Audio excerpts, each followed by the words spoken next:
जय श्री कृष्णा साथियों, आपका स्वागत है हमारे चैनल व्रत कथाएं में। आज हम बात करेंगे आखिर कैसे पड़ा भगवान कृष्ण का नाम लड्डू गोपाल।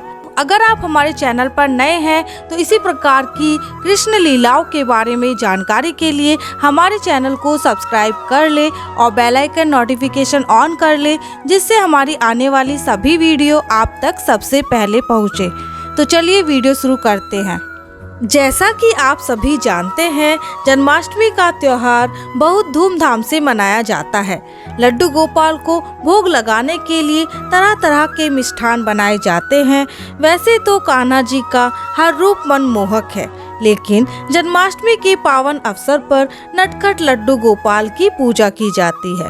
भगवान कृष्ण का ये रूप बहुत मन मोह लेने वाला होता है। जब हम उनका श्रृंगार करते हैं और उनको देखते हैं तो उनसे नजर ही नहीं हटती।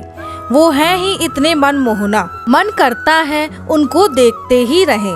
लड्डू गोपाल का चित्रण बाल कृष्ण के रूप में है, जो घुटनों के बल चलते हैं।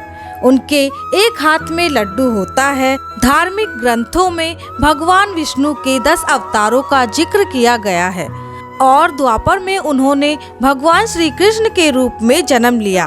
भगवान श्री कृष्ण के इस अवतार ने लोगों को धर्म के साथ ही कर्म का भी ज्ञान दिया।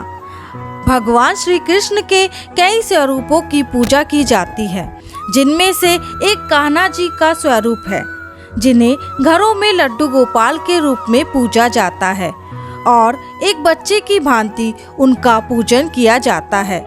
लेकिन क्या आपने कभी सोचा है कि आखिर माखन दही खाने वाले कान्हा जी को लड्डू गोपाल क्यों कहा जाता है? आइए जानते हैं उनकी ऐसी अद्भुत लीला के बारे में। ब्रज भूमि में भगवान श्री कृष्ण के परम भक्त कुंभन दास रहा करते थे और उनका एक बेटा था जिसका नाम रघुनंदन था। कुंभन दास भगवान श्री कृष्ण के परम भक्त थे और उनकी पूजा आराधना में व्यस्त रहा करते थे। भक्ति में लीन रहने की वजह से वह अपने घर और मंदिर छोड़कर कहीं नहीं जाते थे। एक बार कुंभन दास को वृंदावन से भागवत कथा का निमंत्रण आया और वह चाहकर भी उसे इनकार नहीं कर पाए। उन्होंने कथा में जाने का मन बनाया और अपने बेटे रघुनंदन को भगवान श्री कृष्ण की पूजा पाठ की पूरी जिम्मेदारी सौंप दी। साथ ही यह भी कहा कि शाम के समय कान्हा जी को भोग जरूर लगा देना। रघुनंदन छोटा था। पिता के कहे अनुसार रघुनंदन ने पूरी विधि विधान से श्री कृष्ण की पूजा की और उन्हें भोग लगाने के लिए थाली रखी।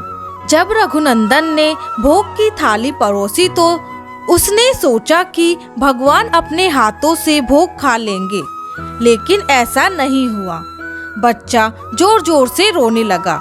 रघुनंदन को लगा कि कहीं कान्हा जी उससे नाराज तो नहीं हो गए।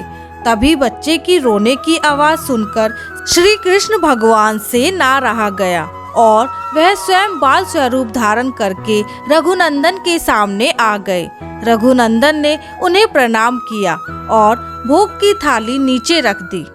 रघुनंदन द्वारा परोसा गया पूरा भोग भगवान श्री कृष्ण ने ग्रहण कर लिया और उसे आशीर्वाद देकर अंतर्ध्यान हो गए।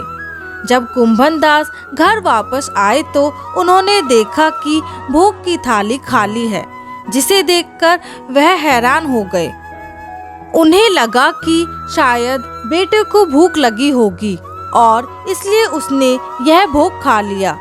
लेकिन अब ऐसा रोजाना होने लगा और रोजाना भोग के बाद थाली साफ हो जाती थी।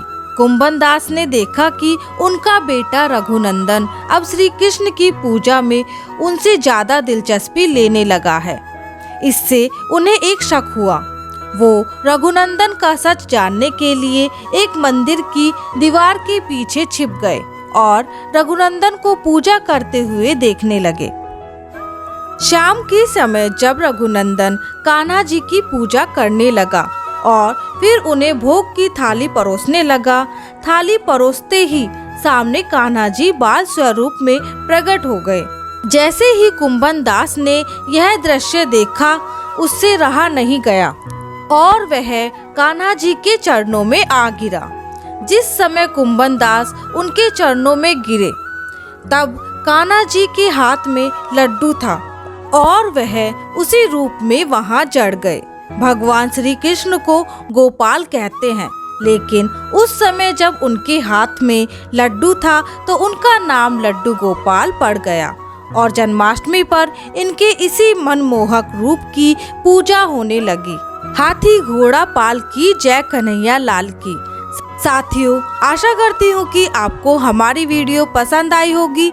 इसी तरह की वीडियो देखने के लिए और हमारे साथ जुड़ने के लिए हमारे चैनल को सब्सक्राइब करना ना भूलें और हमारी वीडियो को लाइक करें और ज़्यादा से ज़्यादा शेयर करें। मिलते हैं अगली वीडियो में। धन्यवाद।